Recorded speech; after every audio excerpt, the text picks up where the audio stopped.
में शोभा नहीं देता है, लेकिन ऐसा है पिताजी से कह देना कि कह देना पूज्य पिताजी से कि मेरी कोई चिंता न करे।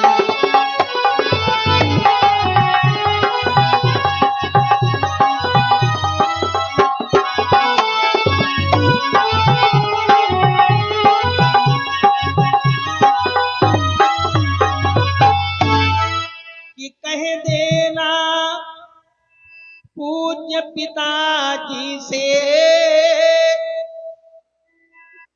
मेरी कोई चिंता न करी, और जो ले डूबे मर्यादा को ऐसी नाहक ममता न करी।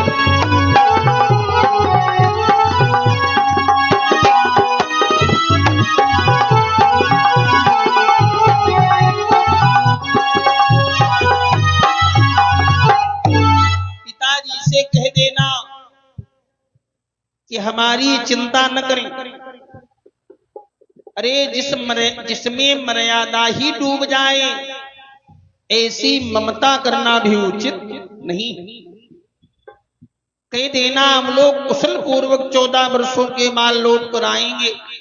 मंत्री जी कहने लगे बेटा महाराज जी ने ये भी कहा था कि राम जी सत्यसंध है, हो सकता है राम वापस ना आए, तो अगर राम वापस ना आए तो जानकी सीता को ही वापस ले आना, और अगर जानकी सीता भी न वापस आई तो न तरु निपट अवलंब विहीना।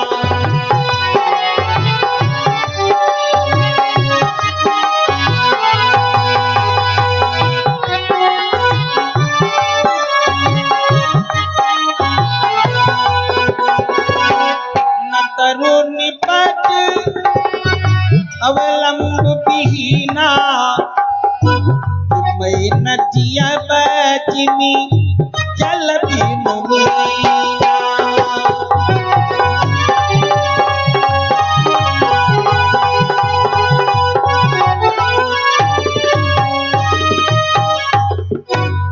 महाराज जी ने कहा था अगर सीता भी वापस ना आई तो बिना आश्रय के बिना अवलंब के हम ऐसे जीवित नहीं रहेंगे जैसे जल के बिना मछली जीवित नहीं रहती। तो बेटी तुम ही वापस चली चलो। राम जी कहने लगे हाँ सीते मंत्री जी ठीक कह रहे, चली जाओ, आराम से घर में रहना, मैके ससुरे सकल सुख, जब ही जहां हनुमान, जब मन कहे अयोध्या में रहना, जब मन कहे जनकपुर चली जाना।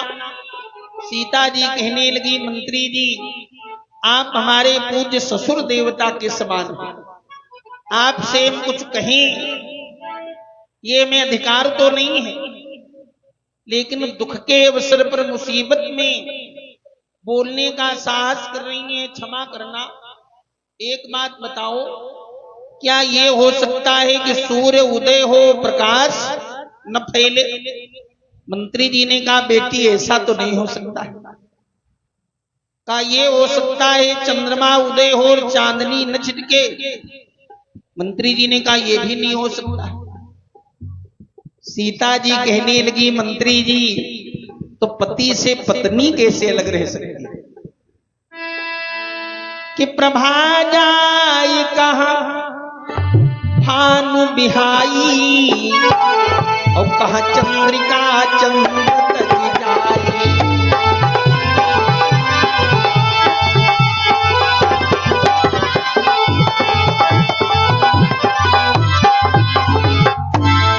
अरे पति से पत्नी कैसे अलग रह सकती? मंत्री जी चाहते नहीं है, ध्यान देना, लेकिन बरबस राम सुमंत पठाए, और सुरसरी तीर आप तब आए।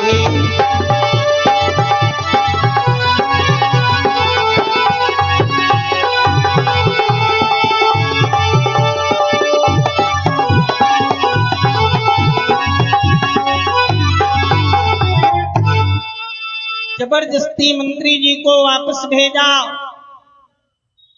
हालांकि लक्ष्मण जी ने कुछ शब्द भी कहे। लक्ष्मण जी ने मंत्री जी से कहा, मंत्री जी एक संदेश हमारा भी कह देना। मंत्री जी ने कहा, बताओ भैया। का कह देना माँ के से और घी के चिराग जलवाएंगे।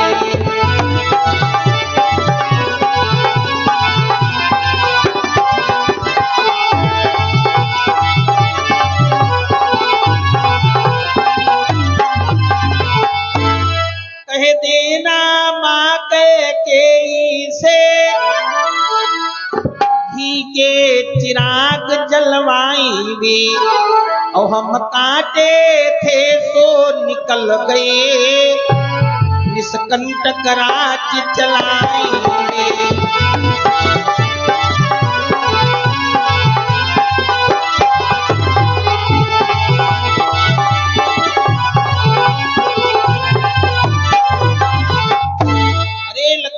कहने लगे, माता के से कह देना वो घी के चिराग जलवाएं अयोध्या में। अरे हम काटे थे वो निकल गए, वो जैसे चाहे वैसे राज चलावे। अरे राम जी ने दौड़ करके लक्ष्मण के मुंह पर हाथ धर दिया। नहीं भैया, ये क्या कह रहे हो? मंत्री जी तुम्हें हमारी सौगंध है। भैया लक्ष्मण जी ने जो कुछ कहा है ये अयोध्या में जाकर बरबस राम सुमंत पठाए और सुरसरी तीर आप तब आए। गंगा जी के किनारे आए और मागी लावन केवट आना और कही तुम्हार मरम में जाना।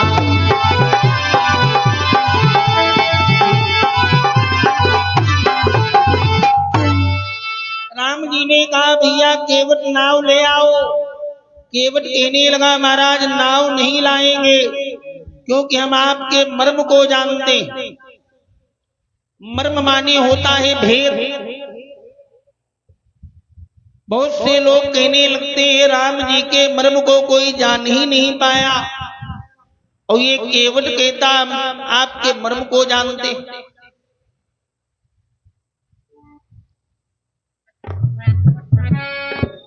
कि मरम न जानी सकी महतारी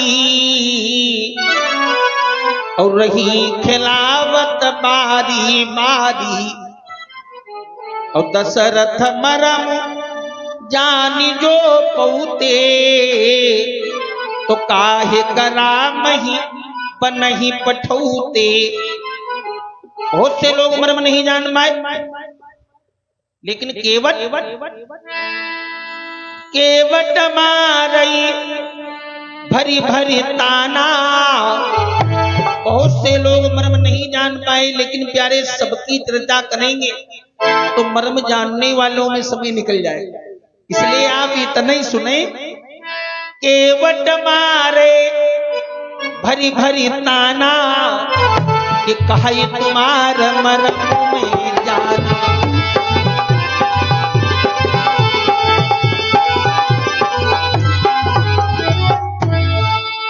केवट कहता है हम आपके मर्म को जानते हैं। तो ये क्या मर्म जानता है? मर्म माने होता है भेद। तो ध्यान देना प्यारे, अभी हमने चर्चा की थी, निषाद राज ने बहुत से पहरेदारों को नियुक्त किया सुरक्षा में। उन्हीं सुरक्षा कर्मियों में ये केवट भी खड़ा था, सुन रहा था बातचीत लक्ष्मण जी की। निषाद राज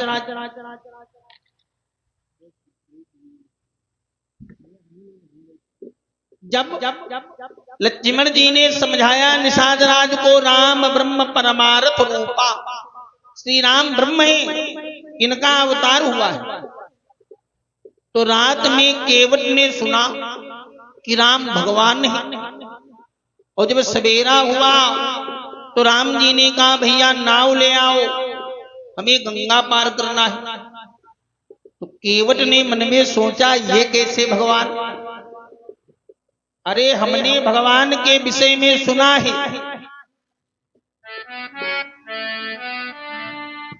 कि एक ईश्वर बलि के गृह आए तो 52 रूप धारी के धाये। एक भगवान राजा बलि के यहाँ आए थे तो ऐसो विकट रूप कर लीनो कि 3 लोक 3 भक्ति।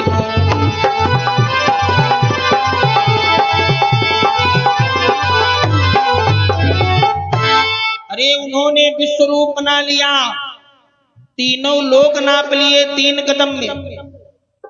अब वही ये भगवान नहीं क्या? आज खड़े वही कमल पतंगा और इन तेला घी जाई गंगा।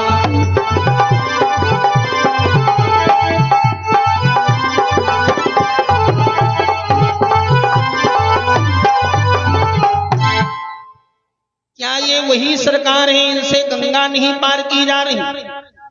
तो केवट की समझ में ये नहीं आया कि जो राजा बलि के यहाँ भगवान आए थे वो असली थे कि ये भगवान असली। कि नमः कौन सत्य भगवाना, इसलिए कहा तुम्हार मरम में जाना।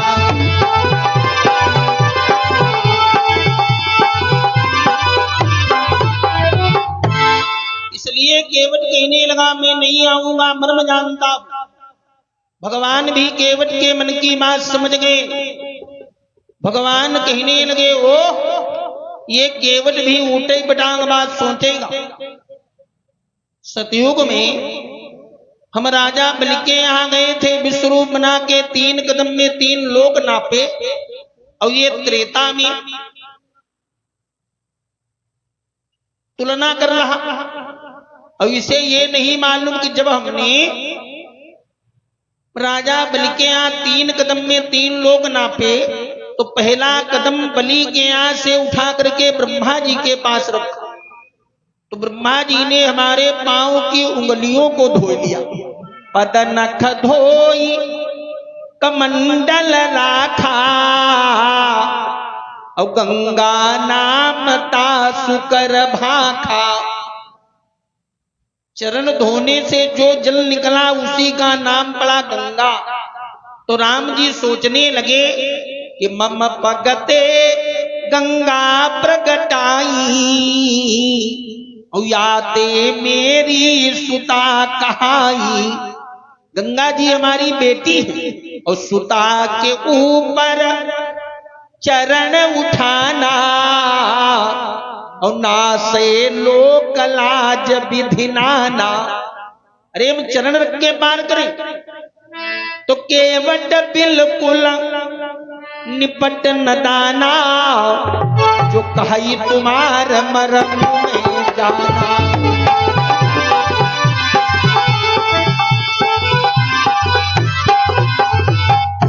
अरे ये नादान है केवट जो कहता है हम आपका मर्म जानते हैं।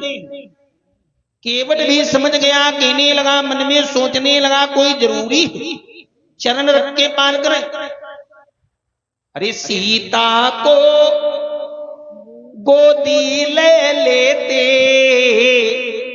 और इते उठाई उते धरी देते और कर गही लखन लगौते पारा और जाते उतरी गंगा की धारा।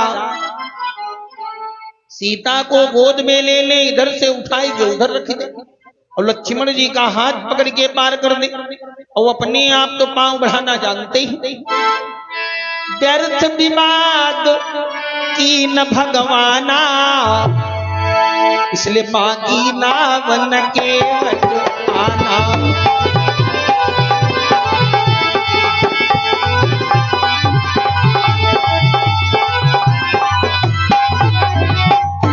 अरे भगवान ने मन में सोचा ये केवट भी ऊटे पटांग बात सोचेगा।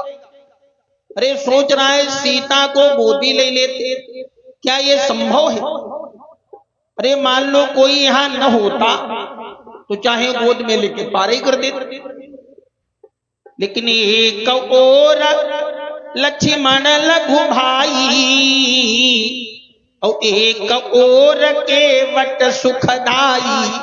एक और छोटे भैया लक्ष्मण, एक और केवट, और ऊपर तपति है सूरज करारे, जो साखिम बाबा लगत हमारे। ऊपर सूर्य भगवान देख रहे, तो ऐसे मिला जब त्यागी को देई, और कहू कि नारी गोद को लेई, क्योंकि जंतिल में न थे भगवाना, इसलिए मांगी नावन के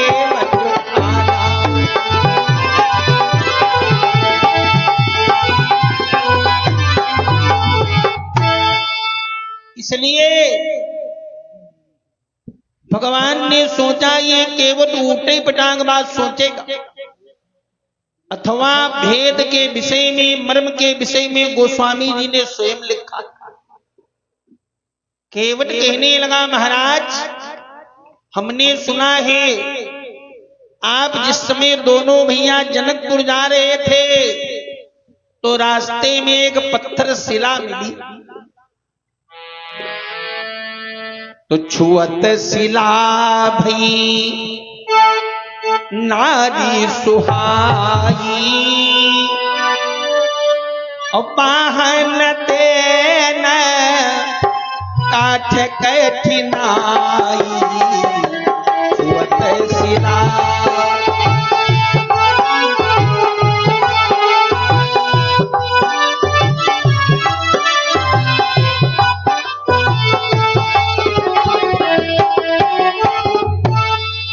अरे वो पत्थर शिला नारी बन गई। अब कहीं हमारी नाव में भी आपने पांव छुआई दिया, अब कहीं ये भी नारी बन गई। तरन्यू मुनि घरनी हुई जाई, अब काठ बाट परे मोरी नाव उड़ाई। महाराज अगर कहीं ये भी नारी बन गई, आप ये कह सकते हो कि गौतम की नहीं बनेगी, लेकिन नारी तो बनेगी। अगर ये नारी बन गई तो यही प्रतिपालूं सब परिवारू, और नहीं जानो कछु और कबारू।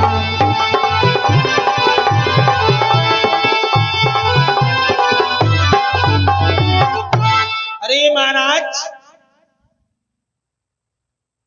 इसी के द्वारा मैं पूरे परिवार का भरण पोषण करता हूं और कोई काम नहीं जानता हूं, और नाव बन जाएगी नारी, रोजगार बंद हो जाएगा, एक नारी का खर्चा बढ़ जाएगा। कि एक को नाथ खवाई न पाऊं, और दूसरो झगड़ा और बढ़ाओ। एक नारी को खिलाए नहीं पाते हैं और एक झगड़ा और बढ़ाए ले, दो नारी वाला। और एक बात महाराज हम और कहना चाहते, नाराज न होना, और नाराज भी हो जाओगे तो हमारा करोगे क्या, लेकिन मौका है, समय है तो कहेंगे जरूर। भगवान कहने लगे नहीं नहीं हम नाराज नहीं होंगे, तुम्हारे जो मन में हो वो कही डालो। केवट कहने लगा, महाराज कि एक कहत डर लागत भारी, कि तुम्हारे भवन तीन महतारी।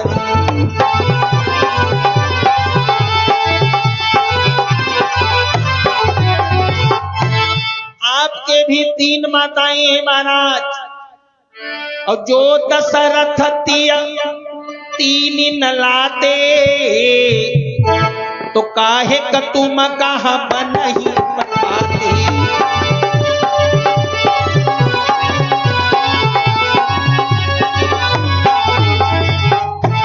अगर महाराज दशरथ जी ने तीन विवाह न किए होते तो शायद आज आपको बनाना नहीं पड़ता। तो महाराज आप तो तीन माताओं के चक्कर में पड़े हो, हमें भी दो नारियों के चक्कर में डालना चाहते हो तो यह न रोग ला गई भगवाना, इसलिए कहा तुम्हार मरम में जाना।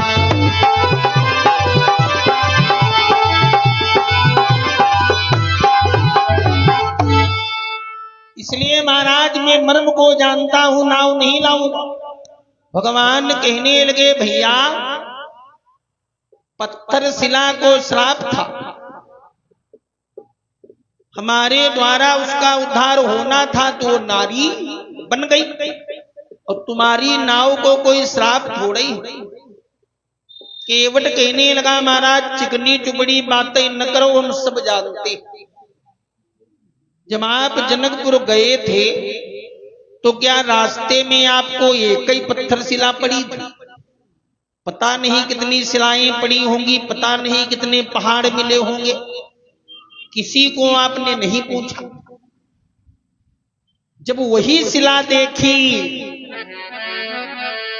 कि पूछा मुनि शिला प्रभु देखी, उसी को आपने पूछा, और जिसको पूछा उसी को आपने नारी बनाई दी। यहां भी आए हो, आपने हमसे कहा नाव ले। हेलो हेलो हेलो हेलो, अब हम कहते हैं नाव नहीं लाएंगे तो एक ही नाव थोड़े दूसरी मंगाई। किसी की नाव को आपने नहीं पूछा, केवल हमारी ही नाव को पूछा और हमारे ही पीछे पड़े हो। इससे महाराज में खतरा लग रहा है। तो ऐसा करो नाव में न बैठो, नाव में न बैठो, हम आपको एक उपाय बताए।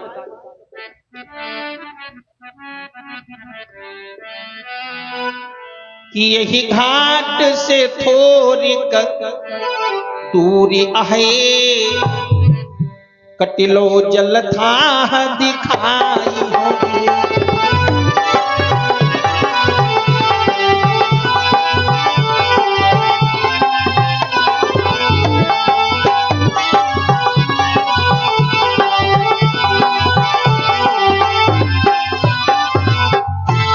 अरे हमारे घाट से थोड़ी दूर पर कमर से गहरा जल है, वहीं से पार कर जाओ। सब कहने लगे हाँ बताई दो, वहीं से पार कर जाएंगे। केवट कहने लगा बताएंगे नहीं, कब फिर कहा मौके पर जाकर के दिखाएंगे, यहां से पार कर जाओ। कटिलो जलथा दिखाई हो, अगर बताई देंगे तो सब जान जाएंगे, तो नाव पर बैठने कोई आएगा ही नहीं, सब वहीं से पार कर जाएंगे। भगवान कहने लगे भैया कमर से गहरा जल हो या गांठों से, हमें नाव पे पार करना है। केवट कहने लगा अगर नाव से पार करना है तो एक हमारी मांग स्वीकार कर लो, एक मांग हमारी स्वीकार कर लो तो नाव में बिठा करके पार कर देंगे।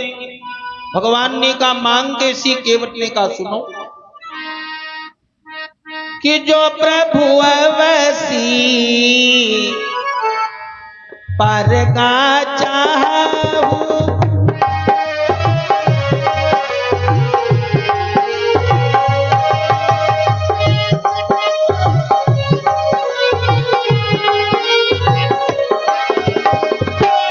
जो प्रभु अवसी परगा चाहूं, तो मोहि पद पदु में पखारन कहूं।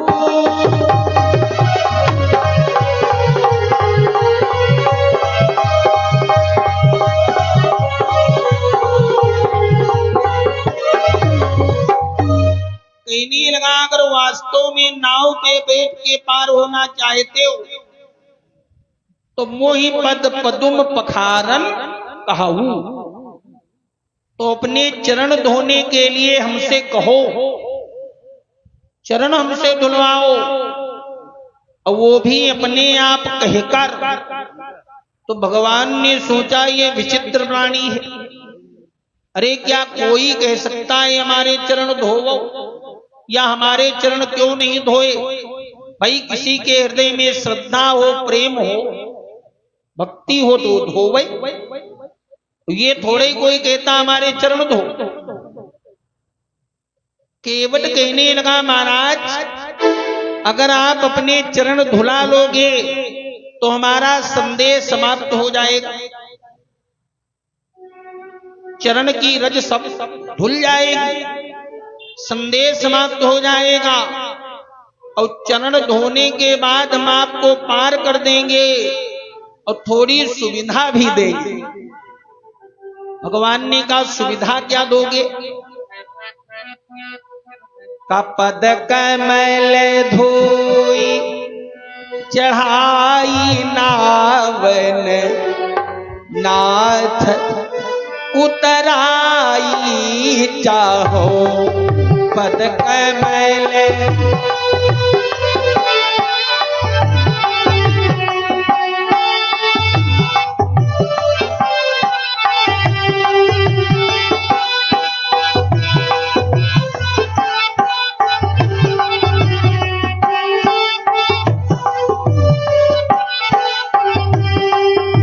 कमल धोई चढ़ाई नावन नाथ उतराई चाहो। आपको पार कर देंगे, उतराई नहीं लेंगे, क्योंकि हम जानते हैं आप ठन ठन बाल बन के आए हो, आपके पास देने को कुछ नहीं। और अगर आप सोचते हो कि ये केवट केवल कहता है, हम चक्रवर्ती नरेश के पुत्र हैं, अभी इसे समझाएंगे नहीं मानेगा, डांटेंगे, आंख दिखाएंगे मान जाए, तो आंख दिखाने से हम डरने वाले नहीं हैं। कि मोहि राम राउर आन दशरथ सपथ सब साची काहो, मोहि राम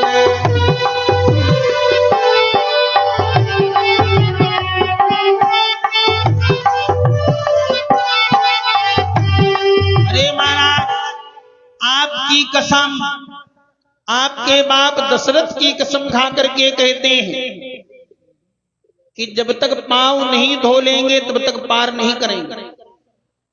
जब कहा आपकी कसम, आपके बाप दशरथ की कसम, तो लक्ष्मण जी को यह बात अच्छी नहीं लगी। लक्ष्मण जी की भ्रुकुटी टेढ़ी हुई, केवट कहने लगा है श्रीमान जी चुप खड़े रहो, ये आंखें दिखा रहे हो।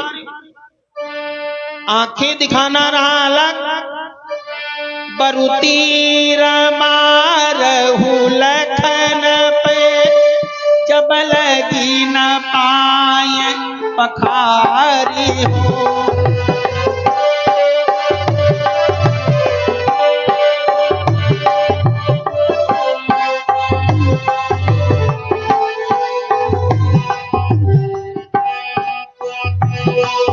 तब लगी न तुलसी दास नाथ, कृपालु पार उतारी हो।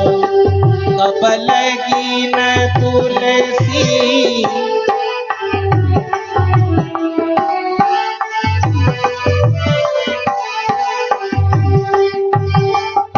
जब तक पैर नहीं धो लेंगे तब तक तीनों को पार नहीं करेंगे, तुलसी से, सीता दास से, लक्ष्मण नाथ से, राम।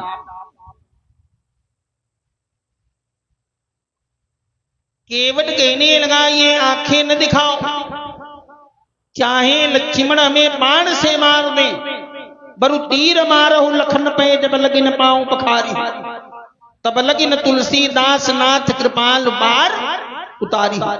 राम जी कहने लगे भैया अगर लक्ष्मण बाण से मार देंगे तब तो तुम मर जाओगे, पार कौन करेगा? केवट कहने लगा महाराज लक्ष्मण जी हमारे बाण मार दे और मर जाए, इसी में तो हमारा सौभाग्य, मारे तो बात।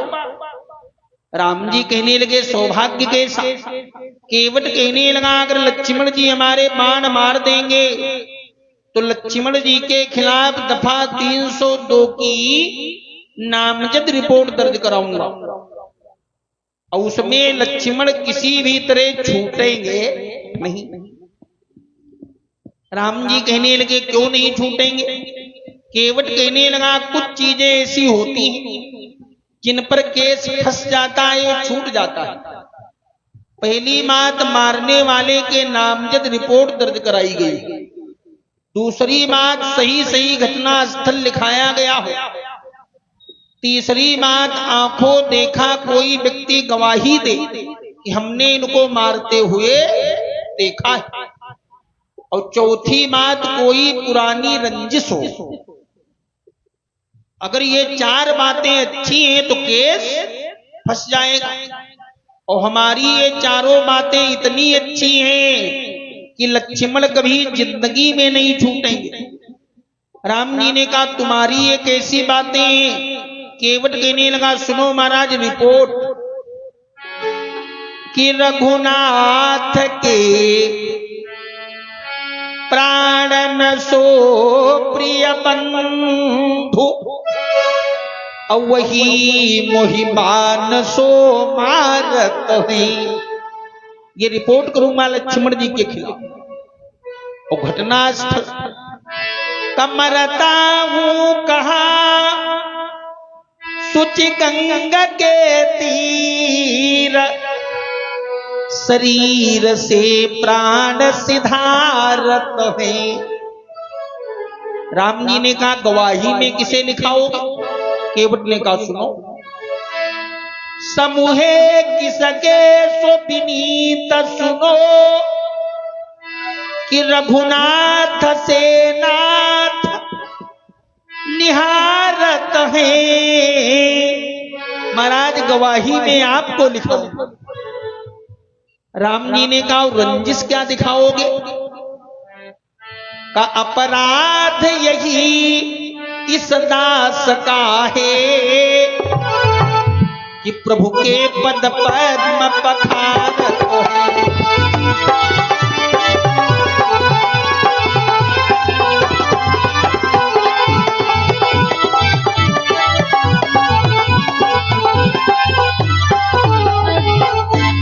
अरे रंजिश ये लिखाएंगे कि हम राम जी के चरणों को धोने की जिद कर रहे थे, हठ कर रहे थे। अब बताओ कोई व्यक्ति चरण धोने की जिद कर रहा हो, तुम उसके बाण से मार दो, छूटोगे?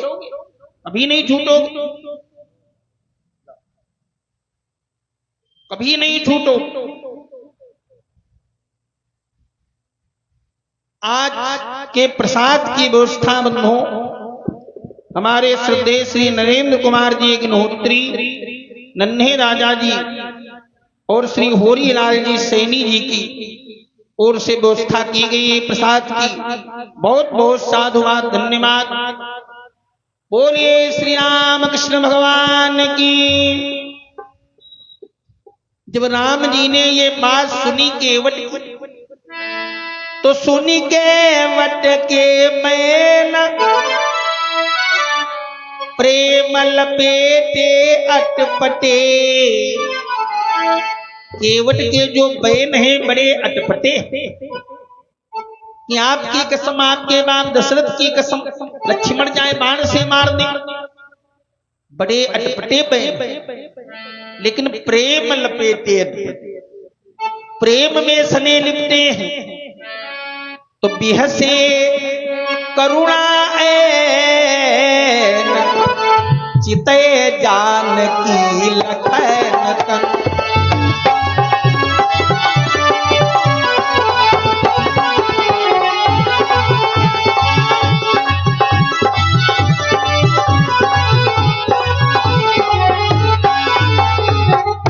बिहसे करुणा ऐन चिते जानकी लखन तन।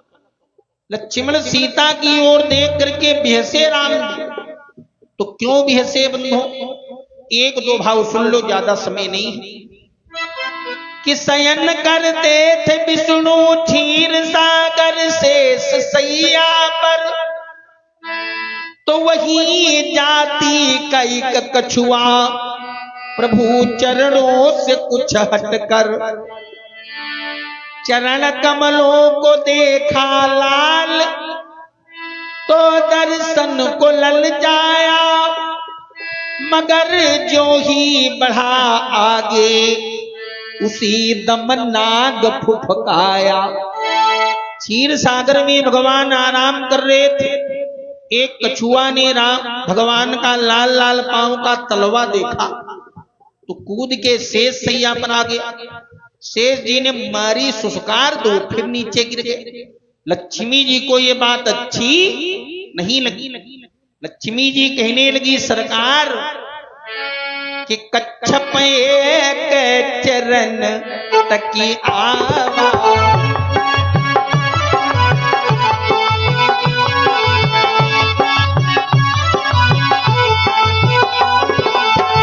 कच्छप एक चरण तकी आवा,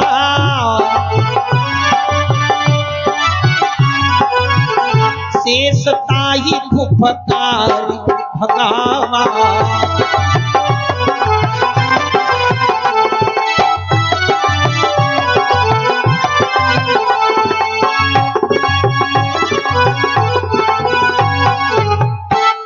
अरे महाराज, एक हमारा भाई कछुआ आपके चरणों का प्रेमी बन के आया था। शेष जी ने सुस्कार मार के उसे गिरा दिया। तो भगवान कहने लगे, देवी चिंता न करो, एक दिन ऐसा आएगा यही कछुआ हमारे चरणों की सेवा करने को पाएगा। और ये शेष जी जिन्होंने भगाई दिया है, ये खड़े खड़े मुंह ताकते रहेंगे, कुछ कर नहीं पाएंगे। आज वही विष्णु हुए श्री राम, श्री लक्ष्मण जी शेष नाग, वही कछुआ हुआ केवट, प्रभु चरणों से था अनुराग। तो हठ करे केवट चरण धोने को पग पहचान कर, और हंस पड़े श्री राम जी केवट की इच्छा जान कर। इसलिए बिहसे करुणा चिते जान की लखन।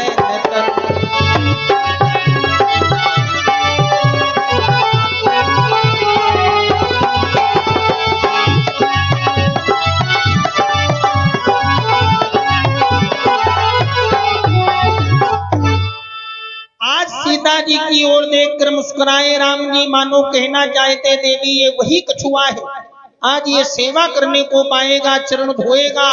तो ये शेष जी खड़े खड़े मुंह ताकते रहेंगे, कुछ कर नहीं पाएंगे। अथवा गंगा सागर के किनारे एक संत रहते थे। एक दिन एक कसाई मांस का टोकरा लेके निकला। तो मांस को देखकर बाबा को बड़ी ग्लानि हुई। बाबा कहने लगे, भैया ये मांस लेके हमारे आश्रम के पास से न निकला करो। कसाई बिगड़ गया, कहने लगा, बाबा ये कोई तुम्हारी जागीर है, हम तो निकलेंगे, आम रास्ता है। अब बाबा को बड़ी ग्लानि हुई। बाबा कहने लगे, भैया अगर निकलना है तो हमारे आश्रम से जब थोड़ी दूर रह जाया करो तो तुम गाना गाते हुए आया करो। कसाई कहने लगा, क्यों बाबा, हम आपके बाप के नौकर हैं, जो अपने आने की सूचना दिया करे, हम तो नहीं गाना गाएंगे। अब बाबा समझ गए ये कसाई मानेगा नहीं।